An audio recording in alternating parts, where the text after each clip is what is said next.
Single. Tell us about that. Yeah, Crossfire. That was done with... early this year, wasn't it? Yeah, we had a bit of fun with that. That was with the guys from Chaser's Son, well, the bass player and drummer.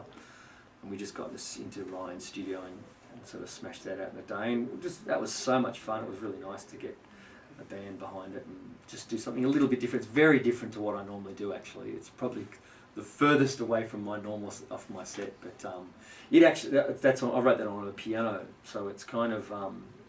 that piano sound does actually, I built a guitar that's got MIDI inside it, so it converts the strings to piano so I can do it live. But it's kind of, I don't know, it's very kind of dark and stingy blues rather than sort of the fast, up-paced stuff I normally do. And are you writing at the moment? Is there anything new coming out, or what's the latest on Claude Hay? It's definitely time for the new album. I've kind of written most of it actually over the last couple of years on the road. I write most of the stuff on the road when I'm driving, and it's just the hardest thing is to actually just be somewhere more than a week or 2 weeks to sit down and actually put it together and do all the other work, but involved in the recording process. But as soon as I finish this tour, I'm going back to record it, so I start next week.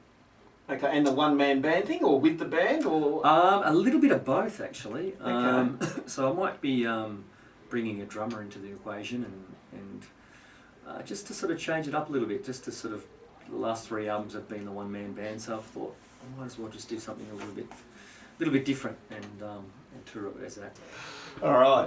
Let's just talk about the blues and sort of, have you always been a blues musician, or did you start off with rock? How did you start? I actually wasn't interested in the blues at all when I first started playing guitar, because I grew up in Canberra and there was just no blues around, and the school I went to didn't really have anything about it, and I was into sort of like Van Halen and like shred guitar rock and Steve Vai and so forth, and then I never even heard, like all I heard was 12-bar blues, and that's just straight pub 12-bar blues, and that really didn't grab me, and then because of this Steve Vai movie Crossroads, that's when all that stuff, the first time I got introduced to it when I was probably 16 or 15 or something, and when I heard, Robert Johnson and well, especially Ry Cooder in that movie, Ry Cooder playing Feeling Bad Blues, that was probably the biggest influence thing on me ever. That just blew my mind, because I hadn't heard any blues like that before then. It was just not common. It just wasn't around where I grew up, so that and it wasn't really readily available to get that style of blues. It was quite hard to find that music. So back when I was a kid and where I lived, so I really just I learned all the licks off that movie Crossroads. I literally listened to it every day. I taped it to a cassette player and took it to school and listened to all those riffs, and that's kind of where my biggest blues influence came from, is from that movie. And that inspired you to start your own band and then to do the one-man band thing, or did you start off in a normal band? Or started off in normal bands for years. I really didn't do the one-man band thing until way later, maybe 8 years ago, or 8 years ago, and I kind of fell into that, and I was doing heaps of bands before that, and the band actually took a break, and I went overseas, and I thought, I'll keep it solo. By the time we all get back, we can do the band thing again, and then I did the solo thing, and then that just went really well, so I never did the band again. So it's kind of it's just all by chance, like most things, really, just sort of Yeah, and always been blues. Once you found the blues, once you discovered the blues, you haven't left them. You sort of might veer off into rock and that every now and again. Yeah, it's funny how it really influences you. It really gets into you because it's like even when I played when I was young, when I was first starting to play, and I was playing in lots of rock bands, and really just heavy rock bands, and but still so many people used to come up to me and go, "Oh, you liked Stevie Ray Vaughan, didn't you?" And you know, all that sort of stuff, and even though wasn't consciously playing that, I was trying, doing more rock stuff with this rock band. It was all this blues stuff just really came through, and I don't know, that's just the way it is. I think it embeds into your veins. It is, and that's a great thing, and obviously you're taking it in everywhere. You've got a little acoustic in your hands. What are you going to do? What do you want to do? Well, let's see if it works. It's a really quiet acoustic. I'm going to do, this is a sort of a cover I do. I don't really do many covers. This is a Screaming Jay Hawkins song. I Put a Spell on You.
Absolutely wonderful. Thank you. What a beautiful version. Yeah, it's nice stuff. Yeah, nice, and a bit of that slide coming out there, a bit of that Ry-Cooder coming through. Yeah, a bit of Ry-Cooder coming through there for sure. Yeah, absolutely wonderful. Now, Claude, as well as your one-man band thing and all the things you do, all your touring, in between that, you make your own instruments, you make your own guitars and stuff. Tell us about how long you've been doing that for. For a long time, I used to my day job a long time ago was working in guitar shops, repairing them. So I sort of had that background, and I don't know, it's just something I really love doing. I never get much time to do it. When I had that 2 weeks off 2 weeks ago, I should have done things around the house to repair the house, but I went straight down under the house and built another guitar. But it's so addictive. I could honestly just, I could go in there for a year and not come out just to eat. I just come out to eat. But I love doing it. I don't know, it's so much fun, and I like doing things that are a little bit different and unusual, and something to get a weird sound or something just a little bit different to sort of spike that little memory in there to try and kind of make something different and inspire you to do something new. All the rave now seems to be, or the latest fad seems to be cigar boxes, doesn't it? Like everyone seems to be making cigar boxes, and it's just sort of the newest fad. But you go a bit further than a cigar box. You go the frying pan, don't you? The baking dish. Yeah. That is a baking tray one. That's the old Stella. What about your new one? The new one is it's kind of a Les Paul shaped resonator guitar like the last black one of mine, but it's a beautiful piece of spotted gum I bought. It was half rotted actually. It just fit the body in this piece without getting the rot on it, and but it's a lovely piece of timber. But it's got a hand spun cone, a brass cone from America, which has got a really nice resonant tone to it, and but it actually has a lot of technology in it too. I put like 2 Graphtec circuit boards in it. One's a MIDI converter, so it converts all your strings into MIDI information, so you can run. That's how I get all my bass sounds and piano sounds and so forth. It has 6, 7, 8, 9. It's got 9 pickups, so it's got like a pickup on every string as a piezo on the bridge. That's for the MIDI, and then also the acoustic tone of it. Then it has a piezo on the cone. It has 2 magnetic pickups in it, and like enough cables to like reach the moon inside it. It looks, I was saying the other day, it looks kind of all organic and woody and timbery and hippie and all that sort of stuff. But inside it, there's just so much cable. So you obviously, did you have a plan, or do you just sort of start this thing and then, why have 1 pickup or 2 pickups like normal guitars when you can have 9? Like, yeah. So did you have a blueprint before you started? Yeah. Well, I build things, a bunch of things first, and to find out what I like.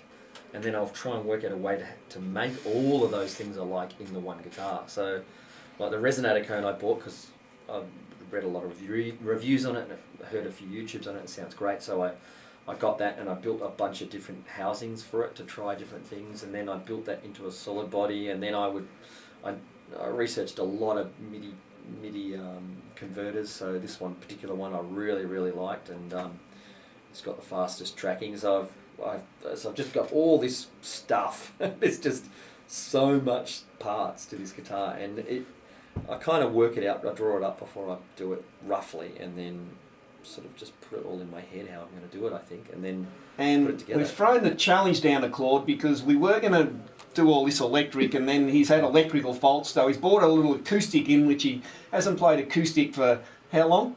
Oh, never. He can't remember. And so the first one was an absolute success, so we're going to try again. What are you going to try this time? I'm going to do an instrumental song called 207. This is off Deep Fried Satisfied. Right.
Absolutely wonderful.